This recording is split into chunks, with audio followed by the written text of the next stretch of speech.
99 years کی age ہو گئی. آپ دعا کریں اللہ سے اللہ اولاد دے دے. 99 سال تک اولاد نہیں ہے. ذرا سوچو کون ہے خلیل اللہ جنہوں نے اپنی لائف اسٹیک پر لگا دی تھی, آگ میں کود گئے تھے, مگر اللہ والوں پر امتحان کیسا. مگر شکوہ نہیں تھا, اے اللہ میں تیرا خلیل پھر بھی اولاد نہیں, مانگی جا رہے ہیں, التجا کر رہے ہیں, امید بھی نہیں چھوڑی اور ناشکری بھی نہیں ہے. حضرت ابراہیم کے پاس 99 سال تک اولاد نہیں ہے اور اب اللہ نے بیٹا دیا. اچھا بیٹے کے لیے دعا کیا کرتے تھے؟ اسمع یا ایل, عربی میں اسمع کہتے ہیں سن لے. ایل عبرانی زبان کا لفظ ہے جس کے معنی ہے پروردگار. اے میرے پروردگار سن لے, مجھے اولاد دے. اسمع یا ایل, اسمع یا ایل. جب اللہ نے بیٹا دیا تو آپ نے اس کا نام ہی اسماعیل رکھ دیا. حضرت اسماعیل کے نام کے پیچھے جو لاجک علماء نے بیان کی کہ یہ وہ پکار تھی, یہ وہ التجا تھی, یہ وہ منتیں تھیں, یہ وہ اللہ کی بارگاہ میں پکارنا تھا. آپ نے بیٹے کا نام ہی اسماعیل رکھ دیا. اب ذرا ٹرائی ٹو انڈرسٹینڈ, اتنی دعاؤں کے بعد جو بیٹا ملا ہوگا اس سے پیار کا لیول کیا ہوگا, اس کی کیئرنگ کا لیول کیا ہوگا. کسی کو 10 سال بعد بیٹا ملے, پوچھو ماں باپ اس کے پیر زمین پہ نہیں رہنے دیتے کہ یار بڑی منتوں سے ملا ہے. 99 ایئرس کی ایج میں بیٹا ملا ہے. امتحان دیکھو. یہی بچہ اب 7 سال کا ہوتا ہے, ایک روایت کے مطابق 13 سال کا ہوتا ہے. حضرت ابراہیم کو خواب میں کہا جاتا ہے ابراہیم اس بچے کی قربانی کرنی ہے, اس بچے کو ذبح کرنا ہے. ذرا سوچو تو صحیح کہ بچہ ذبح کرنا ہے. حضرت ابراہیم جب صبح اٹھتے ہیں, 8 ذوالحجہ کا دن ہے, آپ نے یہ وقت سوچنے میں گزارا کہ یہ شیطان کی طرف سے ہے یا اللہ کی طرف سے ہے. یہ جو سوچو بچار ہے نا, اس کو عربی میں کہتے ترویہ. 8 ذوالحجہ کا دن ہی یوم الترویہ پڑ گیا. 9ویں رات پھر خواب آیا, اے ابراہیم اپنے بچے کو قربان کرو. اب آپ کو یقین ہو گیا کہ یہ خواب اللہ کی طرف سے ہے, تو اب آپ نے پہچان لیا کہ یہ اللہ کی طرف سے خواب ہے. عربی میں عرفہ کہتے ہیں پہچاننے کو. یہ جو 9 ذوالحجہ کو عرفہ کا دن کہا جاتا ہے نا, یہ حضرت ابراہیم کا اس دن کنفرمیشن تھا. آپ سمجھ گئے کہ اللہ کا حکم ہے قربان کرنا ہے, اور 10 ذوالحجہ کو آپ نے پلان کر لیا کہ قربان کرنا ہے, اور اس لیے اس کو یوم النحر کہا جاتا ہے. ترویہ اس لیے کہا جاتا ہے وہ دن سوچ بچار میں گزرا. عرفہ اس لیے کہا جاتا ہے 9 ذوالحجہ کو کنفرم ہو گیا اللہ کی طرف سے پیغام ہے, اور 10 ذوالحجہ کو یوم النحر اس لیے کہا جاتا ہے کہ آپ نے ذبح کی گویا تیاری کر لی. اب اپنے بیٹے کو تیار کر کے آپ لے کر جا رہے ہیں. شیطان کو کب گوارا ہوگا کہ اتنا بڑا امتحان اور ابراہیم کامیاب ہو جائے. اب شیطان گیا بی بی ہاجرہ کے پاس, ماں کے پاس. اے بی بی تمہیں معلوم ہے تمہارے شوہر تمہارے بیٹے کو کہاں لے جا رہے ہیں؟ کہاں لے جا رہے ہیں؟ کہا ذبح کرنے لے جا رہے ہیں. کہا کیا کوئی باپ بھی اپنے بیٹے کو ذبح کرتا ہے؟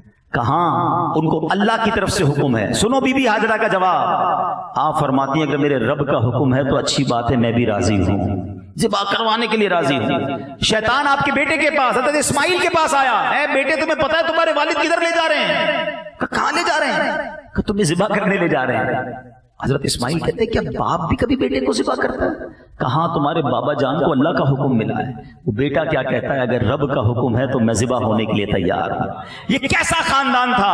اب شیطان مختلف مقامات پر آپ کے سامنے آیا. فرشتوں نے کہا کنکری ماریں, آپ نے ایک جگہ 7 کنکری ماری. تھوڑا آگے جا کر پھر شیطان آیا, فرشتوں نے کہا ادھر بھی کنکری ماریں, آپ نے ادھر بھی کنکری ماری. تینوں جگہ پر آپ نے شیطان کو 7 بار کنکری ماری. اور اب اس کے بعد حضرت ابراہیم اس مقام پر لے گئے جہاں بیٹے کو لٹانا ہے. حضرت اسماعیل کو جب لے کر گئے, کیا بیٹا ہے, کیا تربیت ہے. وہ کہتے ہیں بابا جان آپ مجھے ذبح کر رہے ہیں نا, ایک کام کیجئے گا, ذرا چھری کو زیادہ تیز کر لیجئے گا تاکہ مجھے کم تکلیف ہو. اچھا بابا جان مجھے رسیوں سے باندھ دیجئے گا, کہیں میں زیادہ ہلوں گا تو میرے خون سے آپ کے کپڑے خراب نہ ہو جائیں. اچھا میری یہ جو قمیص ہے نا یہ میری ماں کو دے دیجئے گا تو میری ماں کو کچھ تسلی ہو جائے گی. بابا جان ذبح کرتے وقت مجھے الٹا کر دیجئے گا تاکہ میرے چہرے پر آپ کی نظر پڑے گی تو آپ کو بھی تکلیف ہوگی. اللہ اکبر, ایسا ہی ہوا. یہ قربانی کی داستان اپنے بچوں کو سناؤ. گھروں میں بکرے لے کر, جانور لے کر کھیل رہے ہیں, کود رہے ہیں, ان کو بتائیں تو صحیح یہ کس کی یاد ہے, یہ کتنا بڑا امتحان تھا. آج اس ہسٹری کو ہم بھلا بیٹھے. حضرت ابراہیم نے چھری تیز کی, بچے کو رسی سے باندھا, الٹا لٹا دیا, اور سنو کیا کیا, انہوں نے اپنا کام کر دیا, انہوں نے چھری کو گھما دیا, مگر اللہ کے حکم سے چھری نے اپنا کام نہیں کیا. اور اب کیا ہوا ذرا try to understand the scenario. بیٹا نیچے ہے, باپ اوپر ہے, اور ہاتھ میں چھری ہے اور وہ چھری گھما دی گئی ہے.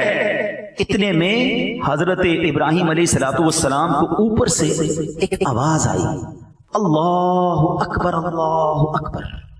آپ نے سر اٹھا کر دیکھا تو آپ نے دیکھا کہ جبریل امین ایک مینڈھا لے کر آ رہے ہیں. اللہ کریم نے جنتی مینڈھا بھیجا. اور یہاں پر جن کو تھوڑی سی ہسٹری اسلام کی معلوم ہے, جنہوں نے حضرت آدم کا واقعہ سنا ہوگا, قابیل اور حابیل کے انسیڈنٹ میں جو حابیل نے قربانی کے لیے مینڈھا پیش کیا تھا, علماء کہتے ہیں یہ وہی مینڈھا تھا جو جنت میں تھا. اللہ نے حضرت اسماعیل کے فدیے کے طور پر اس کو بھیجا. اچھا, جب حضرت ابراہیم نے وہ سنا نا, اللہ اکبر اللہ اکبر, حضرت ابراہیم اب اپنے بیٹے کے گویا اوپر سوار ہیں. آپ نے کیا کہا, لا الہ الا اللہ واللہ اکبر. اب جب بیٹا جو نیچے ہے اس نے سنا تو وہ بھی سمجھ گیا کہ امتحان کا وقت ختم ہو گیا ہے. بیٹا کہتا ہے, حضرت اسماعیل کہتے ہیں, اللہ اکبر وللہ الحمد. یہ جو عید کے دن پڑھتے ہیں, ذرا سوچو اس کی ہسٹری کیا ہے. یہ اسٹارٹ کے ورڈز جبریل امین نے ادا کیے ہیں, درمیان کے وقت حضرت ابراہیم نے ادا کیے ہیں, اور آخری جو الفاظ ہیں وہ حضرت اسماعیل کے ادا کیے ہوئے ہیں. اب جب بھی یہ تسبیح پڑھنا نا عید کے دنوں میں, تو یاد کرنا اس قربانی کو, یاد کرنا اس واقعے کو. کتنی قبولیت والی یہ تسبیح ہوگی جو اللہ نے ہمیں زبان سے ادا کرنے کو دی. آؤ ذرا اس تصور میں ایک بار مل کے اس تسبیح کو پڑھتے ہیں.